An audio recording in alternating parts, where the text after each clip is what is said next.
Pemirsa, utusan khusus Presiden bidang iklim dan energi Hashim Joyo Hadikusumo didampingi oleh Menteri Kehutanan dan Menteri Lingkungan Hidup menghadiri konferensi tingkat tinggi United for Wildlife Global Summit 2025 di Rio de Janeiro, Brasil. Saya atas nama Presiden Prabowo Subianto menyampaikan komitmen Indonesia untuk ikut serta dalam Tropical Forest Forever Facility.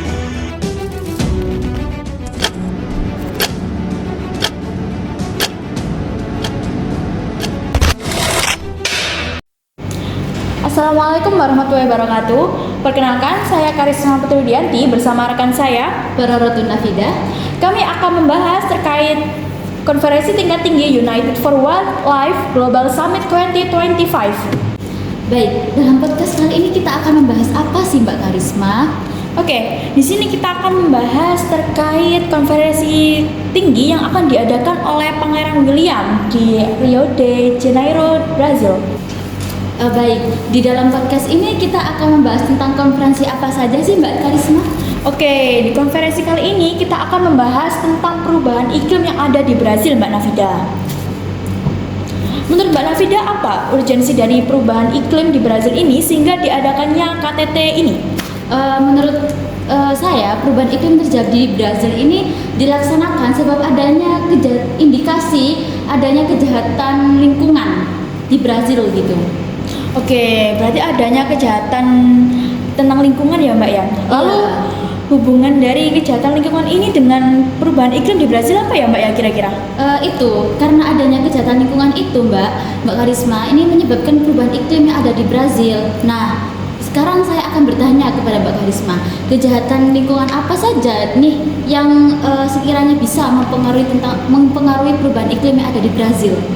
Contohnya kejahatan yang mengganggu keberlangsungan hutan dan perdagangan satwa liar, seperti itu.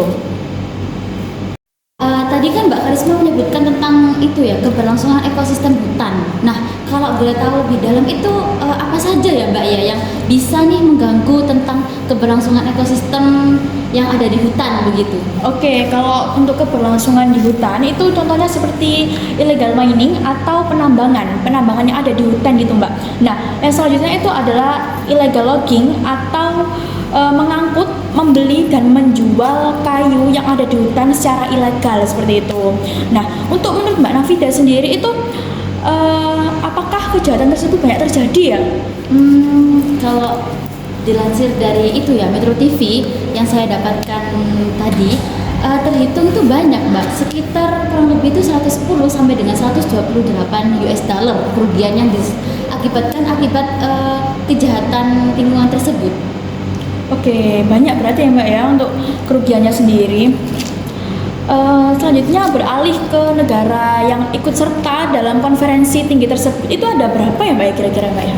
Kalau tidak salah itu sekitar 16 negara ya Mbak ya. Di antaranya itu ada negara Kongo, Inggris, dan ada negara kita tercinta ini juga masuk ke dalam salah satunya. Wah, Indonesia masuk juga ya ternyata masuk, ya. Indonesia ikut ya. Oke.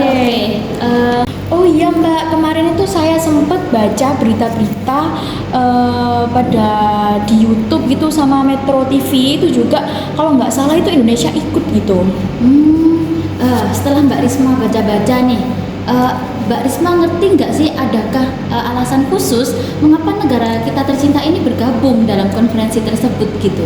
Oke, dilansir dari berita yang sempat saya baca yaitu RCTI News, Menteri Kehutanan, yakni namanya itu Raja Juli Antoni kalau nggak salah namanya.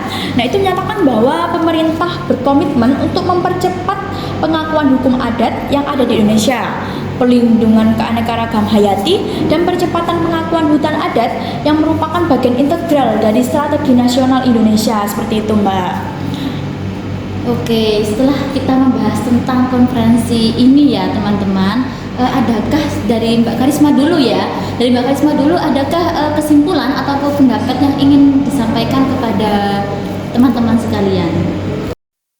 Oke, kalau menurut saya pribadi ya Mbak ya, konferensi ini itu menunjukkan betapa pentingnya kerjasama internasional yang dijalin dalam menangani masalah lingkungan seperti itu, seperti kejahatan lingkungan tadi.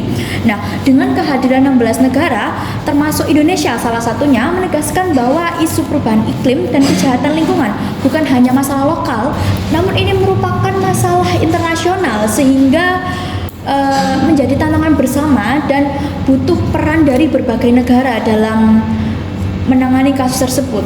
Nah, untuk kejahatan lingkungan kayak penebangan liar tadi serta kerugian yang sampai 110 sampai 128 US dollar ya Mbak ya. Iya. Nah, itu termasuk kerugian yang sangat besar. Jadi butuh peran dari beberapa negara untuk menangani kasus tersebut seperti itu. Oke, saya setuju sekali dengan pendapat yang disampaikan oleh Mbak Karisma tadi.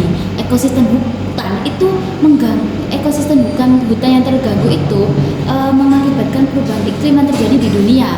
Maka dari itu, konferensi ini sangat penting untuk diadakan, untuk dihadiri oleh berbagai negara, termasuk Indonesia termasuk salah satunya.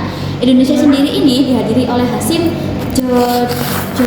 Joyo Hadikusumo, yakni utusan khusus yang diperintahkan oleh Presiden Prabowo Subianto untuk menghadiri konferensi ini.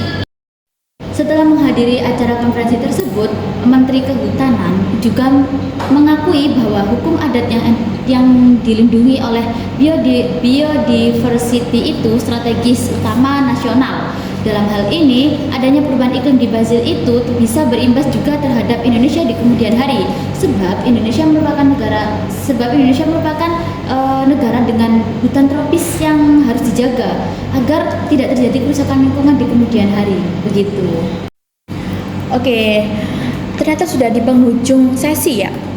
Sekian sesi bincang santai kita pada hari ini. Saya Karisma Putri Brianti bersama dengan rekan saya Barorotan Afidah mengucapkan terima kasih dan wassalamualaikum warahmatullahi wabarakatuh.